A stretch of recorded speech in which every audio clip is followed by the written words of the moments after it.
Welcome to Expected Bets 4. I am not your host, Gator. This is Betsky, followed by your co-host, our co-host, Franco the Better. And guess what? We got a special guest, Mr. Sweatpants Jesus, the betting news guru, the Nashville Predators super fan himself is on the show for us. Gator is in Spain, just living it up. So we got the keys to the kingdom. We're going to have a little fun for a couple episodes here, and we're going to have some guests with us as we continue to break down the Central Division. So first off, Sweatpants, how are you doing, buddy? It's great seeing you. It's good to see you too, man. It's nice to be nice to not do the hosting. I do a lot of the hosting on the betting news channel, so it's nice to kind of just get everybody else talking, and I can just say what's up. But thanks for having me, guys. Love the work you guys do. Obviously excited that hockey's right around the corner, boys. Got some great stuff to get into this season, and I'm excited to talk about the Predators, obviously. So. Yeah, awesome. Well, yeah, again, thanks so much for joining us today. Me and Sweatpants have a show called Puckett every Tuesday at 5:30 Eastern. So always tune in on that on the Betting News Network. We always break down the day's best bets, go through what we've been seeing throughout the week of hockey, and we have a lot of fun on that show. So definitely tune in. And then Franco, how are you doing, my man? I'm great, man. We're like a couple days and we'll be at a week until we see the first games here. So I dipped into some preseason hockey last night, looking at the lineups, thought I had a nice edge, and then San Jose shit the bed. So not going to go back into that again. So I'll just wait until we get into the real deal. And I'm ready. Betsky and I actually talked about that on Puckett yesterday because we had a Puckett back, and we had, so there was quite a few games last night, and I didn't even look, dude. It's so tough. I mean, even regular season hockey's hard to cap. It's hard enough to pick around with, who's going to play and who's not. And I was like, no, miss me with that. I'm not going to touch any of these games. You should have seen that Ducks lineup, though, man. Like, there was not even like a single. I think there's one NHLer on the whole team playing last night. And it's just sometimes it doesn't make any sense. Toffoli was out there, Wenberg was out there. Like, the Sharks had plenty of guys. Like, come on, man, this is pathetic. It's wild. Yeah, but they all got their spots. They don't care. It's all the AHL guys that are like fighting for that last forward spot that are gonna show up. So I don't know. It's always weird. But that's not what we're talking about today, luckily. Today we're talking about maybe, quite possibly, maybe the most improved team this offseason. We got a lot to break down. Obviously, this was the team that made a giant splash this offseason, pretty much grabbing all of the biggest names in free agency. This is kind of a brand new Predators team with still a lot of the younger core intact and obviously some of the biggest guns they have. But before we break it down, we got to really make sure we go through all the nooks and crannies to understand what this roster looks like now and moving forward. So without further ado, let's get into it, guys. All right, so in case you were living under a rock, the Nashville Predators went out this summer and acquired Steven Stamkos. They signed Jonathan Marchessault, Brady Shea, and then they've added backup goaltender Scott Wedgwood, who this is kind of a weird, sneaky little addition. Yes, they got rid of their top goalie prospect, Askarov, but this is definitely a win now. And when you're adding Marchessault, Stamkos, and Brady Shea to this lineup, I mean, what else do you really need to do? So now we are looking at a team that has potentially Forsberg, O'Reilly, Stamkos, Marchessault, and Roman Josi on the top power play unit. We got guys like Marchessault that are lined up with Thomas Novak and Steven Stamkos on the second line here.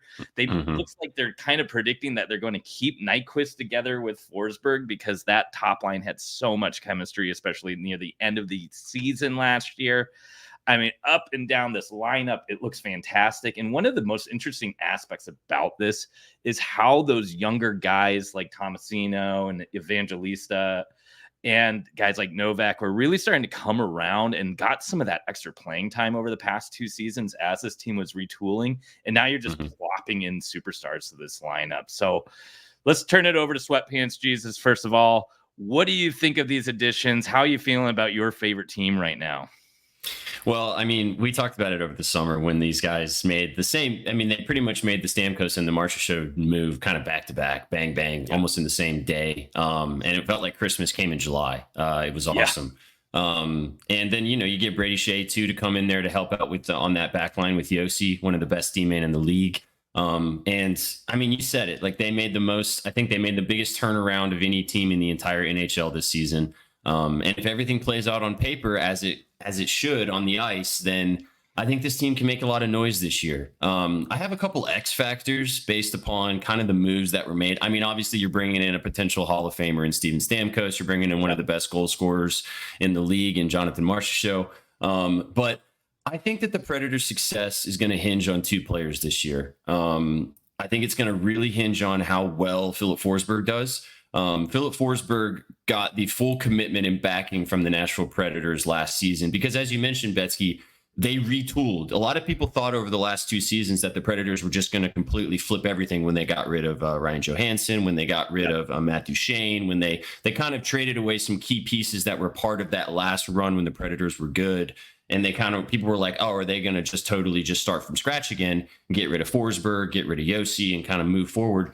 And they didn't. They said, you know what? No, we're going to keep Roman Yossi in the building. We're going to keep Filip Forsberg in the building. And we're just going to kind of allow some of these younger guys to hopefully progress and lift this team. They made the playoffs last year, didn't do anything after that, but that was kind of a win at that point. I mean, they went on that crazy run at the end of last season.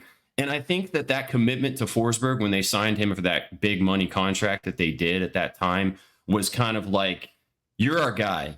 Like, he's 29 years old. He's 30 years old. He's in the prime of his career. I think he's destined to, I mean, if everything plays out this season with what they've brought in with Marchessault and Stamkos, I think Forsberg could just have an absolutely nuclear season. Guy that scored 40 goals in 2 of his last 3 seasons, had 94 points last year. He can fit in and be kind of the person that people forget because you get some new toys, right? And you're like, oh, but what about the guy that's been here doing all this stuff already? And I think that he's the X factor. If he plays up to level as he did last year, stays healthy and fits in with these guys, especially with the experience that he's going to get from being around 2 superstars, I think that he could blossom into another household name on this team. And then my second X factor is, you kind of touched on it too, is I think UC Saros has an opportunity to be the best goaltender in hockey this season. He has had flirted with that over the past 4 seasons since he became the starter when Pekka Rinne retired. And I think that this season could be his year. They got rid of Askarov, as you mentioned. And that was the front office kind of saying, look, you're our guy. We're committing to you. We're giving you the keys to the castle. You're the guy. You're 29 years old. We want you to be the guy. And he's shown it. I mean, the last 3 seasons in his time as a Predator, as the starter, he's had 35, 33, and 38 wins as the main starter in the past 3 seasons. He's looked great. And I mean, some of the rosters in front of him, especially 2 seasons ago, was just ass. And they did all right because they're a pretty decent hockey team. But like, he had to deal with some slop in front of him, and he still kind of kept some clean sheets in some games where he really shouldn't have. So I remember that game against the Hurricanes when the Hurricanes were just killing people, and he had like 60 saves or something like that. So to me, yeah, you bring in these new pieces, and it's exciting and it's really awesome. But I think 2 guys that have been there, that are kind of the cornerstones of this franchise, are the X factors for this team if they really want to take themselves to the heights of winning, maybe winning the Central, maybe getting 100 points, and obviously making the playoffs, and maybe even contending for a cup. Yeah, I have to agree with a lot of that. One thing I really do like about what they brought in, yes, they got some mega names. They brought in some huge names to this team, but none of them feel like they're going to be like the guy. Nobody's going to be the best defenseman over Yossi here. Forsberg is still going to be probably the top forward. So a lot of the heart and the soul of this team stays on this team, even though you're bringing in some other top names of the NHL. Now, some of the names that have left, Jason Zucker, who was there briefly from a trade deadline with the Arizona Coyotes, rest in peace, Tyson Barrie, Cody Glass, Kevin Lehkonen, Kiefer Sherwood was kind of a younger name that did leave, and then obviously Askarov. But Franco, what do you think of these departures? Is this anything to even worry about? Or yeah, I mean, I think when you compare the departures to the arrivals, it kind of pales in comparison, right? Yeah. But yeah, I mean, Zucker's a good player. I like him. I like Beauvillier, although he's getting a little bit older now. Barry's kind of on the end of his career, it feels like at this point, being he was once a highly touted prospect. So yeah, I mean, I'm not missing any of these guys if I'm a Nashville fan. Let's put it that way. I think Wedgwood coming in to replace Lankinen is a nice move by them. I think Lankinen wasn't very good last year overall. He had a stretch or two where he was like pretty hot, but yeah, I mean, overall not really the guy they thought he was going to be. I think he's still relatively young as well, but Sherwood's a veteran. He's been there. He's backed up top goalies before, so you can count on him to spell Saros and get him enough rest to have him ready for a playoff run. And I think this is, when I look at this team and you compare it to last year, it looks a lot better than it did last year, and they made the playoffs last year. So I think you can expect the same thing this year. And the extensions they signed, I mean, giving Saros 8 years is awesome. Again, like you said, making the commitment to him and not Askarov. Like you have the known in Saros, right? And like as much as you see that highly touted prospect Askarov in the AHL and everybody's talking about him and everybody wants to see how good he is, like it's that hard decision, right? Like, do you move on from Saros and bring him up, or do you extend Saros and say goodbye to the prospect? And we'll see if that's the right move long term, but I mean, at least for right now, it feels good, and he fits what this team is right now. This team feels like a team that can win now or next year, or compete for the next couple of years. So you don't want to be having a rookie goaltender backstopping this roster. Let's put it that way. Yeah, no, absolutely not. And the nice thing is, yes, they got rid of Askarov, but that was a little bit of a luxury. Goaltenders tend to have a little bit longer careers anyways, but the Predators still have some of their better prospects. Kemmel, who was a 2022 first round pick, is still in this pipeline. This is a team that historically has drafted well, and they got some assets back from the Askarov trade. So this could be a team that still has a lot of ammo to add in the trade deadlines. If I'm looking at this correctly on Puckpedia, I think they have 3 first-round picks this season. And yes, some of those are later. I think one may be conditional. I'll have to double check on this, but obviously some of that came from the Askarov trade. I believe they got Vegas's first-round pick, which was sent over to San Jose from the Hurdle trade. And then I'm looking at this. They have that first-round pick from trading Tanner Jeannot to the Tampa Bay Lightning this year still. So, Wow. yes, they have 3 first-round picks and 2 second-round picks along with their 3rd through 6th round picks in this upcoming draft. That means they got a little extra spending money and some extra ammo to move around and some chips. So this roster could get better. I think the great thing you see sometimes is when teams go all in on superstars to kind of in that win now mode, you lose a lot of picks, you lose a lot of assets, and you kind of then you get screwed on the back end sometimes, and then it takes you 4 or 5 years to kind of recoup. Whereas I mean, David Poyle was a great general manager for this team, and obviously Barry Trotz is in charge of doing that now, and he's got a huge history with the Predators anyway. But really smart guys that know how to maneuver the back end of these rosters and bring up, as you said, players that are going to be really big players for this team, either this season or in the future. And I think that part of the reason why they felt comfortable making these big splash moves in the summer was because of the play of some of those younger players at the end of last year, when they kind of were tinkering this roster and kind of said, you know what, we got some studs, but we're going to get rid of Tanner Jeannot. We're going to sell off Ryan Johansson. We're going to kind of just see what we got with these younger guys. And if we it's either sink or float, it's like, if we float, we kind of tread water and we get to the playoffs, maybe some of these guys blossom and we do okay, or we float or we sink and we have to retool it in the off season. But I mean, we talked about this before we got started, and you mentioned it earlier. I mean, Evangelista is a guy that I really think is going to have a spectacular season. He really had some flashes last year. Also a really young player. Philip Tomasino is a guy who can flash as well, who can score some goals. Novak is one of my favorite kind of dark horse guys that I'm going to be betting a lot this season as a player on this team as well. So you got some young depth, and they all kind of showed up in different spots last year. And there's no replacing experience like just by playing in games. Like you can be the best prospect in the world, but if you're not on the ice and you're not playing, you're not going to get that game experience. And they got a really great opportunity last year to play for 25 to 30 to 40 games, legitimate hockey on the first, second, and third line of this team. And that's going to play into why that played into why they felt comfortable bringing in Stamkos and Marchessault now, and also what they have moving forward in the future. Yeah, no, agreed. It's really interesting to see just kind of how well set up this team is. And again, Trotz is a younger general manager now. It's going to be interesting to see how he kind of guides this team through several different phases, which could be all kind of happening in the next couple of years. And obviously this team has a window, and I think that is a perfect transition to get to our best and worst case scenarios for the Nashville Predators this season. But before we get into our best and worst case scenarios, we'd like to take some time to talk about one of our sponsors, BetterHelp. This episode of Expected Bets 4 is brought to you by BetterHelp. Have you ever stopped to think about something new you'd love to learn? As adults, we don't always make the time to learn we used to when we were kids. Kids are constantly exploring and growing, but somewhere along the way, life gets busy and we lose some of that curiosity. What's something you've been wanting to dive into? Maybe it's cooking, picking up a new language, or even figure out your golf game to finally beat your new friend. Just because we're older doesn't mean we have to stop growing. In fact, therapy can help you reconnect with that sense of wonder. It reminds you that your back-to-school moment can happen at any time. Therapy is not just for people who have gone through something major. It's for anyone looking to be the best version of themselves. Therapy can help you learn positive ways to cope with stress, set healthy boundaries, and tackle challenges with more confidence.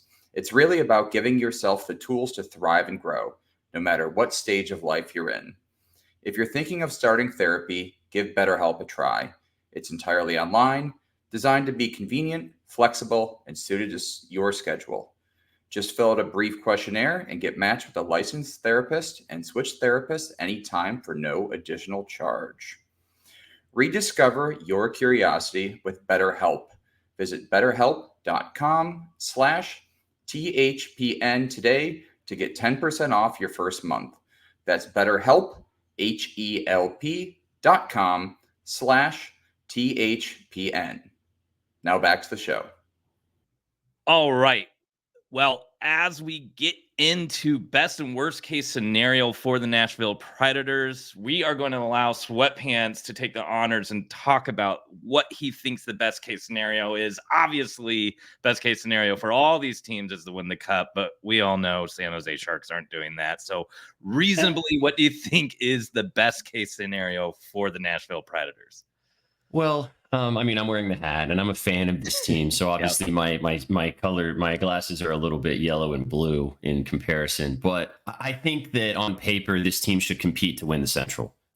If everything plays out, if Steven Stamkos can score 35 to 40 goals, if Jonathan Marchessault can score 35 to 40 goals, if Philip Forsberg can turn into a, top 10 forward in the league, and if Roman Josi can flirt with winning the Norris, this team could maybe be one of the best teams in the Western Conference. And I think that that is very much so on the table. That is not me just being a fan. That is just how this played out with what they've tried to put together with who they brought in. I think they have a great chance to win the division. The Dallas Stars are tough. The Avalanche obviously are a little bit not so great from a depth perspective, but they still got superstars and are still going to be a juggernaut to deal with. But we talked about this yesterday, Betsky, on Puckett. Like, for plus 400 for them to win the Central is great value. I love their point total at over 98.5 from a betting perspective. I think this team can win. I don't know if they're going to flirt with winning the President's Trophy. I think that would be awesome. But to me, as a fan, for this to be a successful season, I want to see them flirt with winning the Central and making a deep playoff run. I mean, I've been a fan of this team since I was a kid, but it was amazing to watch them go on that cup run in 2016. Yeah. But it was a completely different year because no one was expecting them to go on that run. Did they have the talent to do it? Yeah, but they kind of just surprised people. They got hot at the right time, and they went to the cup. Do I think they have the talent on paper to do that this season? Absolutely. If nobody gets any major injuries, and if this team puts it together, and if Saros also plays like a Vezina candidate as well, they could totally make a cup run. But I think from a tempered perspective, I'd love to see them compete to win the Central. Yeah, I mean, I think this is a team that right now this is probably their best shot to maybe make the cup again. Definitely, maybe make the Western Conference Finals. I think, obviously, a deep playoff run with a really good regular season would be fantastic for the team. But they are pushing those chips in now, and again, like we mentioned before, they may be getting better before the trade deadline ends. And 100%. I mean, if you're looking at Brady Shea and Roman Yossi as maybe the top pairing here, that has to be one of the best top pairings in the league. Obviously, one of the best goaltenders and one of the best top sixes on paper. If these guys have chemistry right from the get-go, watch out. This is a team that I truly think could be kind of a sneaky dark horse to make a big, long playoff run here. Franco, now we got to talk about something not as fun. What is the worst case scenario for the Nashville Predators? I think worst case, rain on his parade. Besides like, injury and stuff like that, like I don't want to get into that because it's just unpredictable. Yeah. If major injury happens, then this landscape changes for this team. But I think the main thing would probably be like if this is like a fringe playoff team where they make it as a wild card like they did last year, and they don't win in the first round or don't make that deep playoff run. Because I think no matter what, when I look at this team, I don't see them missing the playoffs. Let's put it that way, right? Like, yeah, that's just kind of silly. I'm not going to say that's the worst case because that just doesn't seem realistic. But I think the realistic worst case scenario for this team is they make it as a fringe team and they don't compete really in that first round. They kind of felt like that last year. I mean, I had some high expectations for them last year in that Canucks series. I thought they should have been the better team at least, and they just kind of let me down a little bit. Throughout the season, that top line really carried them, and I don't know, they just didn't have that scoring in the playoffs when it really came down to it. It felt like the depth wasn't there. So now with this team, it feels like the depth is there. So if it doesn't gel, it doesn't work, like that feels like the worst case scenario, right? You get there again, and it's the same thing, even though this team feels so much better on paper than they did last year.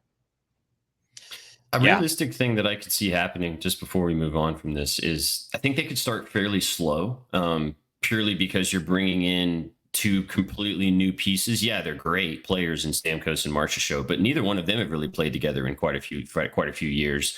And they're coming from completely different systems. I mean, hockey's not that hard, but like I think it's going to take some time to build some chemistry with these guys. And it could be 25 or 30 games before they start to look like the iteration of this version of the Nashville Predators. So as a Predators fan, I have no expectations of them looking like a cup contender after 10 games. Like it could be a little bit of a, slow burn. And then as long as they're getting hot towards the playoffs, when things really need to start clicking, that would be my time that I'm like, okay, now we can get excited about this. And the good thing too is they're keeping that top line together, right? So like, at least you're keeping that consistency together. I mean, that line was fantastic for some stretches last year. For sure. Yeah, I think Stamkos will probably be more of a breaking in period just because he's been with Tampa for his whole career, right? Like it's got to be a pretty significant change for him, right? He's the captain there and the guy that was the face of the franchise for so long. Now he's coming to this team. It's got to be an adjustment for him for sure. I think it's going to be cool to see. Go ahead, Bessie.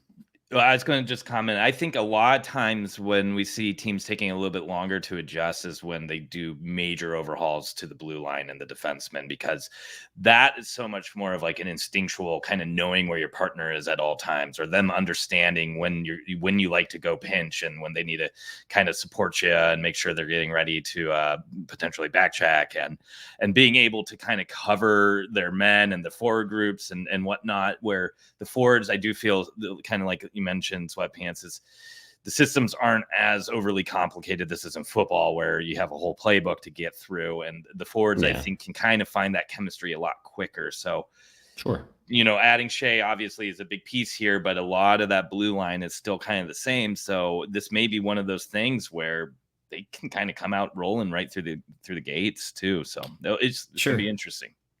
And the last thing about this, because I know we got other stuff to talk about, is like people are kind of like, wow, there's the Nashville Predators. These are the biggest splash moves they've ever made. Like, this is crazy. And I mean, it's great moves. Like, I mean, it was amazing. Again, I told you, like I said, it felt like Christmas came in July. But This team's made big moves before. I mean, they brought PK Subban here. They brought Ryan Johansson here. They brought Matt Duchene here. And all of those guys, when they brought them, were kind of in the primes of their careers. So this is not a new idea, because Nashville Predator hockey has been pretty substantial for the past 10 seasons, even though it's not a big market in the overall NHL world. Bridgestone Arena is one of the best places to watch a hockey game. And I think a lot of people know that and have seen it on TV. And I've been lucky enough to go there quite a few times, and it's spectacular. So I think it's cool to see these guys come in now. It's going to be great to see Stamkos settle in and score one of his first slap shot winners at home. Is going to be spectacular to watch and kind of see that play out. But this isn't like new, like this has happened before for this franchise. But it's exciting to see it come into a fruition of like, now we have actual cup aspirations. Yep. Yeah, have to agree with all that, and I definitely want to get to Bridgestone ASAP. Well, let's start. Dude. We got to delete some cores there, brother. I know it's got to happen. Yes, yes, it is happening. yes. All right, well, let's jump into more of the betting perspective on the team. But before we do that, let's take another word from one of our favorite sponsors, DraftKings. TD, Tutty, taking it to the house. Whatever you call a touchdown, they matter more at DraftKings Sportsbook, an official sportsbook partner of the NFL. Ready to place your first NFL bet? Try betting on something simple like a player to score a touchdown. The NFL season is back in full swing, and who doesn't love rooting for a touchdown? So be sure to check out the latest odds at DraftKings Sportsbook. Ready to do a touchdown dance of your own? Score big with DraftKings Sportsbook, the #1 place to bet touchdowns. Download the DraftKings Sportsbook app and use code THPN. That's code THPN for new customers to get $250 in bonus bets when you bet just $5 and get 1 month of NFL Plus Premium. Only at DraftKings. The crown is yours. Gambling problem? Call 1-800-GAMBLER. In New York, call 877-8-HOPE-NY or text HOPE-NY 467-369. In Connecticut, help is available for problem gambling. Call 888-789-7777 or visit ccpg.org. Please play responsibly. On behalf of Boot Hill Casino and Resort in Kansas, 21 and over. Age and eligibility varies by jurisdiction. Void in New Hampshire, Oregon, and Ontario. Bonus bets expire 168 hours after issuance. For additional terms and responsible gaming resources, see dkng.co/ftball. NFL Plus Premium offer available only to new and former NFL Plus subscribers. Additional NFL Plus Premium terms at nfl.com/terms. All right, jumping right into the betting aspect for the Nashville Predators. You can see some of those team props on the right-hand side here. So team total for the points is set at 98.5. Obviously, the books kind of think this is a team that is destined for the playoffs because making it is -340. We're missing the playoffs is +260. That division winner odds is +350. I think just yesterday when we were talking about this, it may have been a little bit higher because I know we've been kind of discussing +400 as of recent. Conference winner +850 and Stanley Cup winner is +1800. Any of these lines stand out to you guys? Anything that you're kind of feeling like you need to get on before the season begins? All of them. I mean, I feel like all of them are worth a sprinkle based on what we've talked about. I think that, except for them to wank the playoffs at -340. Their win total or their points total at 98.5. Like I said, I think this team can totally get 100 points. They got 90. I think they got 99 last year. Yeah, they had 99 points last year. And this roster, as we've talked about, is way better on paper. So they should get over 100 points, I think. But we talked about it already. Like, I think they have a good chance to win this division if the Stars maybe make a little bit of don't have as much good success as they've had the last couple seasons. So that's worth the sprinkle. I said it before, like if they have the highest of aspirations, maybe they win the conference and maybe they win the President's Cup. That might be worth a sprinkle too. So as a fan, like I'm going to probably dust all of these for, a small wager of a quarter unit or something, just so I can root for them throughout the season as I'm going to anyway. But I don't think any of them are bad bets right now. Yeah, Franco, any one of these that really sticks out to you? Yeah, I think 98.5 just feels free. I don't really like paying that price, like -115, but yeah, it just feels easy to me. I don't mind the division winner, even at +350. I know you guys mentioned a +400, but yeah, shop around, I guess, see where you can get the best price. And yeah, I like that price because, like you said, the NHL season's so long and anything can happen as far as stuff goes. As much as we look at on paper and see the Stars being the team that was really good last year and still looks pretty damn good this year, you never know what's going to happen. Ottinger takes a downturn a little bit or something like that, and this team could definitely be competing.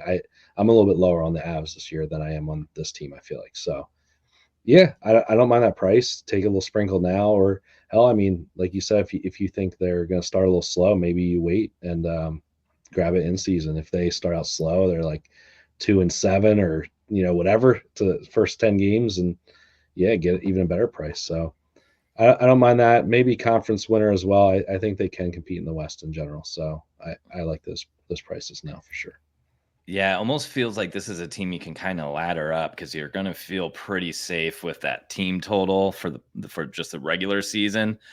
Then you could maybe sprinkle a little bit on that division winner, and then again a little bit on the conference and Stanley Cup. Because again, this is a team that there's not many holes here. As long as everybody stays healthy, this is a team that feels like it could be a surprising one. Obviously, winning it all is extremely difficult, but a team like Vegas took it all a couple of years ago or 2 seasons ago, and that team had some areas where their roster may have been a little bit stronger, but I wouldn't say goaltending was one of them. And you have a guy like Saros who can, if he gets hot in the playoffs, you got to watch out, especially with the way the rest of this roster looks. So I don't know. I don't hate any of these, especially if I'm going to hedge with some of the favorites. So if I want to get on someone like Edmonton or the Rangers for the Cup, this is the perfect kind of team to kind of maybe sprinkle a little bit on top of that and see if Lady Luck is on our side and on the same side as the Predators. So now the player props for both points and goals and the awards is what I really find interesting for this team. So we have a lot of kind of tasty point props and goal props here. Forsberg is set at 92.5. Marchessault is only at 62.5 points. Yossi at 84.5, Stamkos at 74.5. Kind of crazy that we're not seeing Nyquist or O'Reilly here. I think that's partially because you're seeing how much depth this team now has. And then for player goals, Forsberg is set at 41.5, Marchessault only at 30.5, Yossi at 18.5, and Stamkos at 34.5. Any of these goals or player point props are standing out for you guys?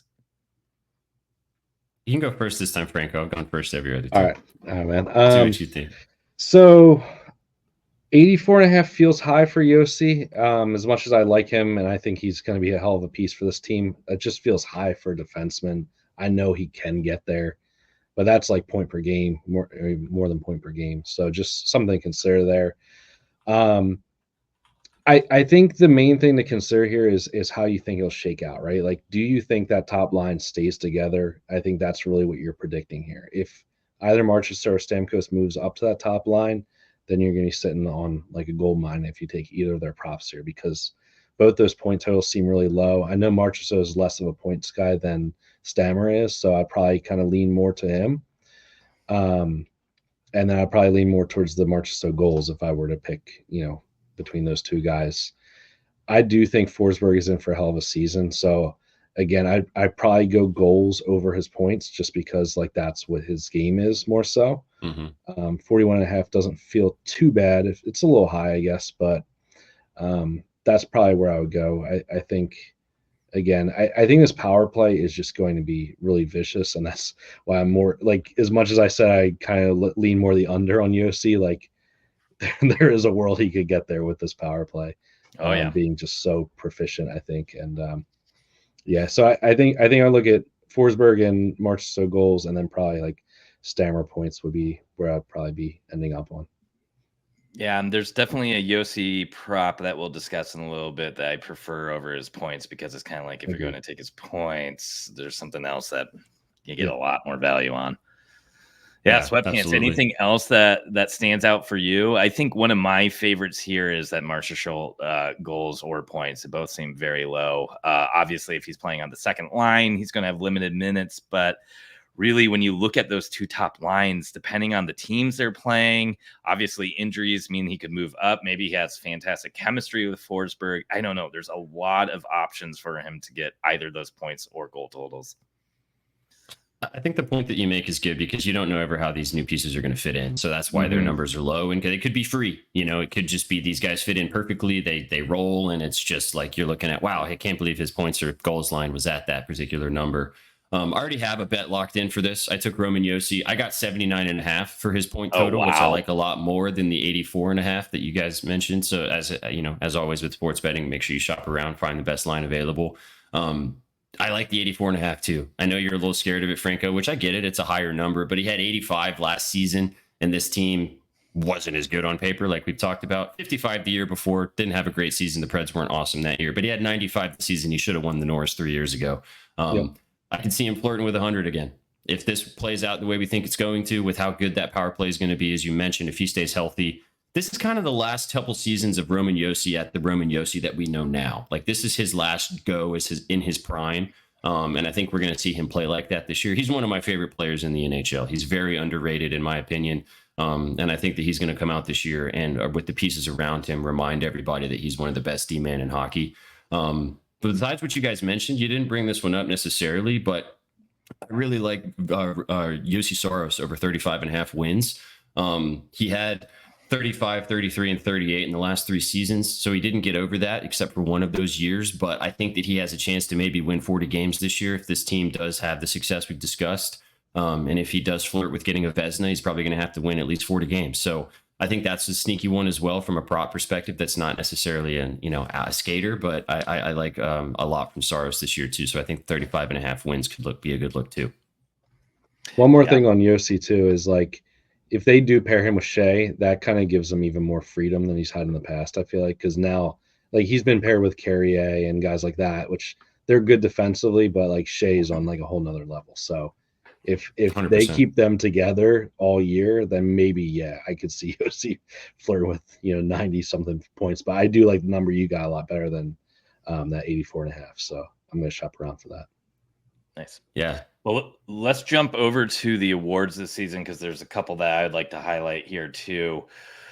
One kind of sneaky one is maybe Forsberg for the Rocket. I know we always talk that you want to see somebody having hit 50 goals, especially since we've seen kind of this outpour of goal scoring recently, especially last season.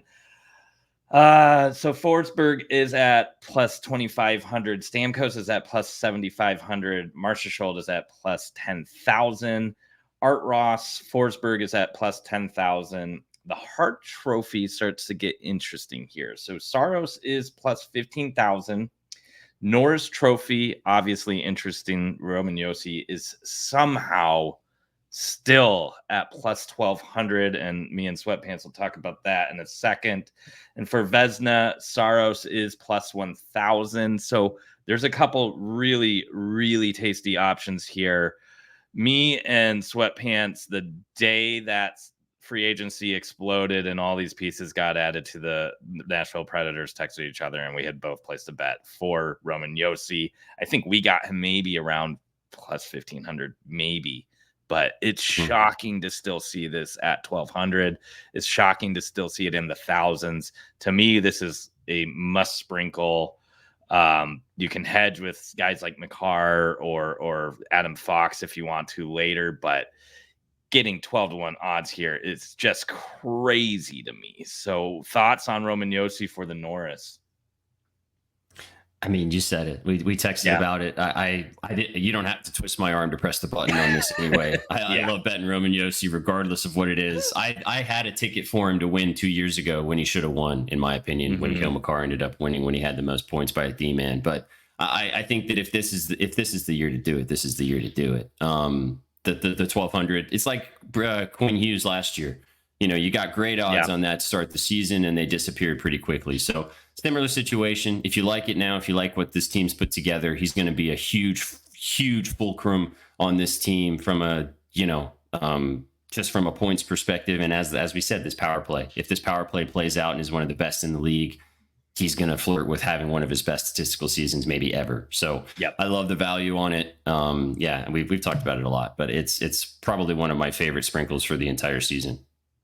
Yeah, you can really kind of plug and play here, and it gives you a lot of opportunities to hedge a little bit too with some of the kind of big names in the category. But honestly, I mean, this is a guy who's won it before. It's crazy to think that he's, I think, 5th or 6th best on the list. It's just wild to me. I don't get it, but here we are.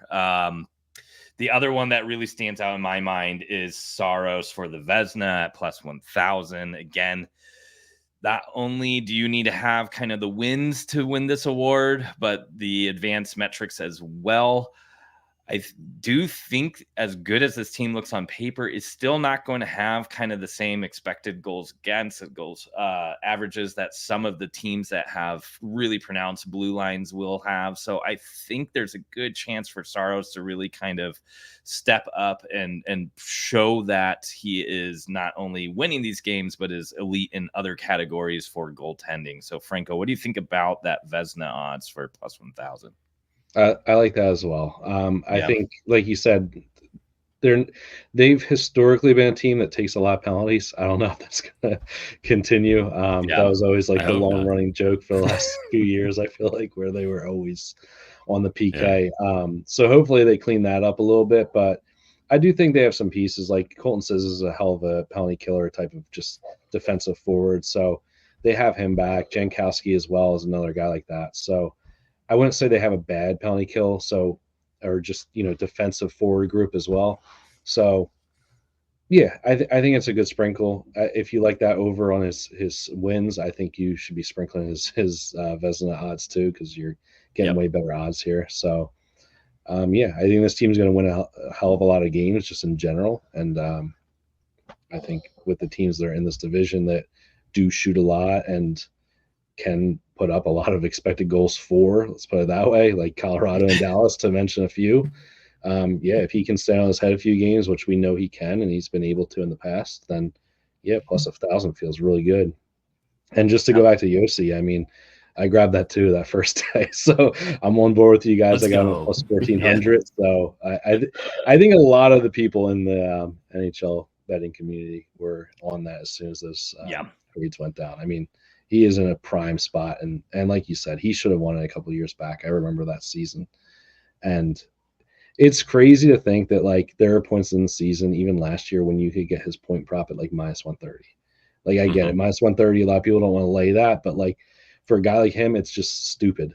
And he goes on stretches where he does go a little cold, but like when it comes down to it, especially with this team, like if I'm getting his point prop bettable at all this year, especially a start, like that's a hammer immediately. So be on the lookout for that for sure.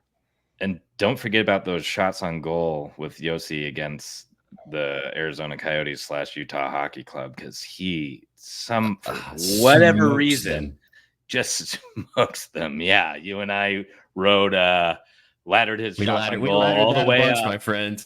Yep. As you were leaving town, as you were leaving Zona, you left us with a parting gift of Yossi full ladder shots on goal. So, circle those dates. You'll get a couple of those games this year. Let's see if he left it in Scottsdale, but I have a feeling there's something with the team that he just likes to rip it against them. So we'll see if that tradition continues for them. Any other awards you guys want to kind of highlight? I don't think there's really a Calder option here.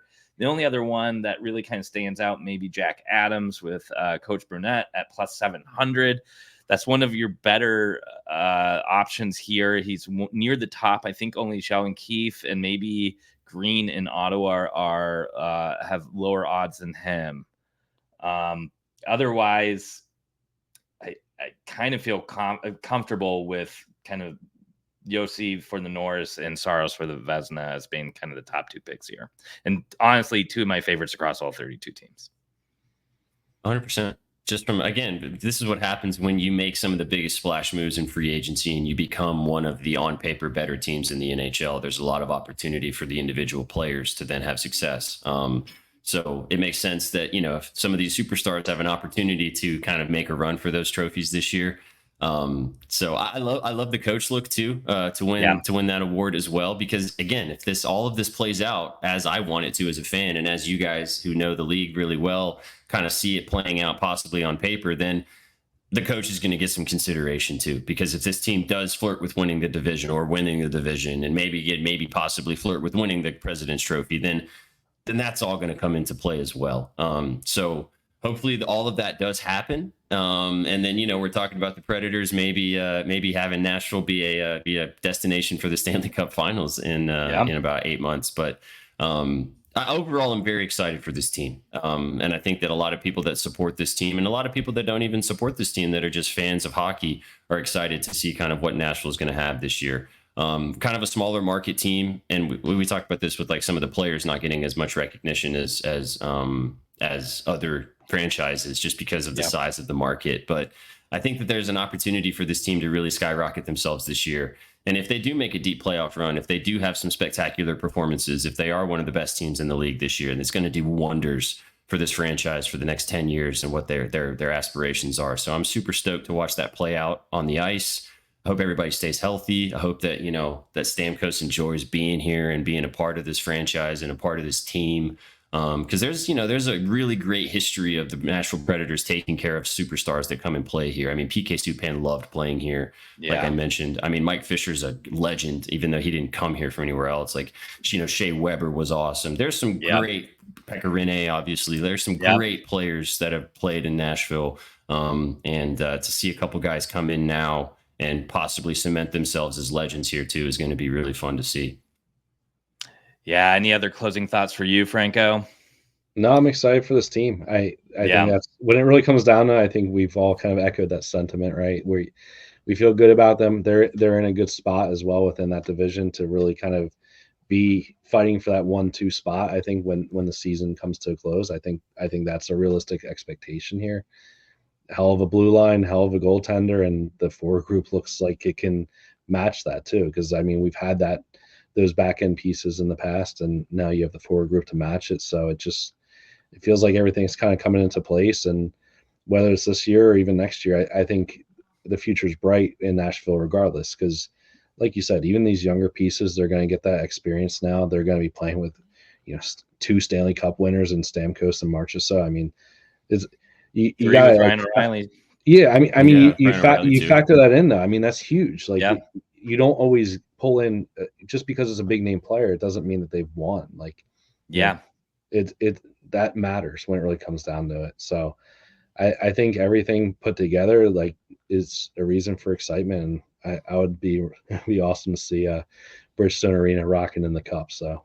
I think all I can hope for is this season that I hear a shit ton of "I like it, I love it, I want some more of it," which is the Tim McGraw song that they play every time that the Predators score. Don't know what it is about them Predators scoring, but I like it, I love it, I want some more of it. That's all I want to hear like 7 million times this year. So hopefully, and I'll definitely be going to a few games too, which is going to be awesome. And hopefully, Betsky, you'll be able to get out to Nashville and we'll go to a game together. Yep, absolutely. I've always had a soft spot for the Nashville Predators, and it's going to be really easy to root for them with all these types of guys on the team now.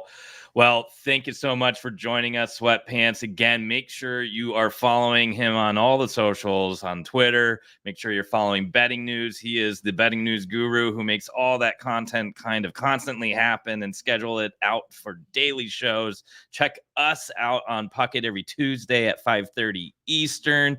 Again, big thank you for joining. We really appreciate it. And we'll have to get all the Expected Bets for crew on to a couple of the Puckett episodes as well.